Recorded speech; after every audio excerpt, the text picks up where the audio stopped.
তো কিয়ামতের আগে মারে ভুলে যাবে, মাকে ভুলে গিয়ে স্ত্রীর পেছনে পেছনে দৌড়াবে। খবরদার, খবরদার।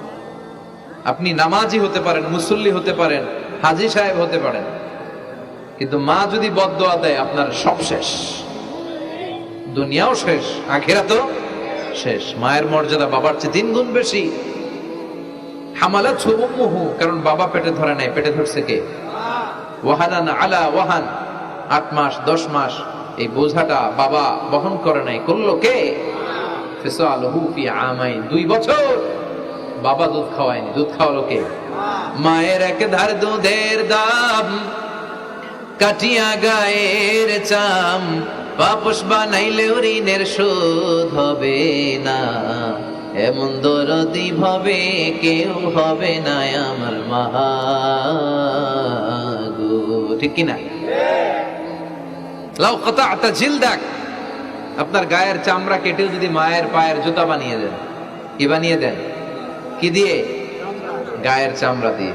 এই যে 2 বছর যে দুধ খাইলাম, এই দুধের 1 ঢোক দুধের শোধটাও আদায় হবে না। এজন্য খবরদার, মাকে যেন আমরা ভুলে না যাই। মা দোয়া করতে দেরি, ওই দোয়া কবুল হতে।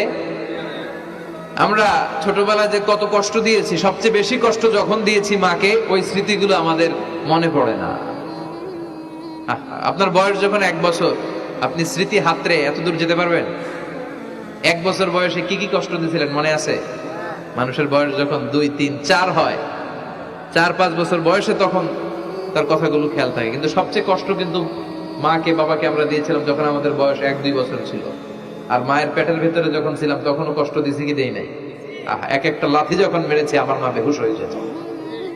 আমাকে আপনাকে জন্ম দিতে যে আপনাদের মা কতটা কষ্ট করেছেন খেয়াল করে শুনুন। চিকিৎসা বিজ্ঞানীরা বলে একজন সুস্থ মানুষ 45 ইউনিট পেইন, মানে ব্যথা একসাথে সহ্য করতে পারে। ব্যথার তীব্রতা, সিভিয়ারনেস যদি এর চেয়ে বেড়ে যায়, হয়তো লোকটা বেহুশ হয়ে যাবে, না হয় মরে যাবে। কিন্তু আমার আর আপনার মা আমাকে আর আপনাকে জন্ম দিতে যে ওই ডেলিভারি যখন দিয়েছিল, 57 প্লাস 57 ইউনিটেরও বেশি ব্যথা তিনি সহ্য করেছিলেন। যেটা কোনো অ্যাক্সিডেন্টে আমাদের দেহে প্রত্যেকের 206টা হাড্ডি, কোন সড়ক দুর্ঘটনায় আপনার দেহের 20টা হাড্ডি একসাথে টাস টাস করে ভেঙে গেলে যত ব্যথা, তার চেয়েও বেশি ব্যথা। জন্য খবরদার, খবরদার, মাকে যেন আমরা ভুলে না যাই। মায়ের দোয়া যেন নেই। কখনো যদি মায়ের সাথে বেয়াদবি করে থাকি, আমরা যেন মাফ চেয়ে নিই। রাজি আছি তো যুবকেরা? রাজি আছি সবাই? আমরা সবাই মায়ের দোয়া নিব। মায়ের দোয়া ছাড়া কেউ জীবনে সফল হতে পারে? মা যার চলে গেছে তারা জানে মা না থাকার কি জ্বালা। হ্যাঁ, মায়ের কথা মনে পড়ে না?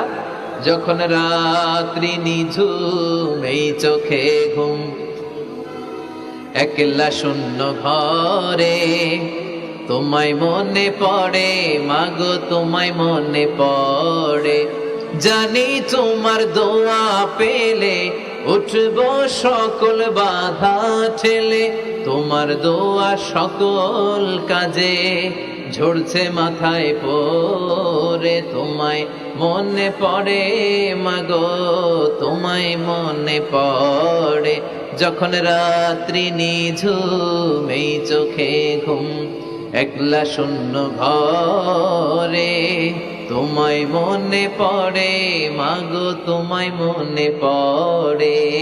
ঠিক কিনা? আমরা যারা মা হারা, বাবা হারা, আল্লাহর কাছে আমরা কামনা করি, আল্লাহ আমাদের বাবা মাকে, তাদের কবরগুলোরে তুমি জান্নাতের টুকরা বানিয়ে দাও।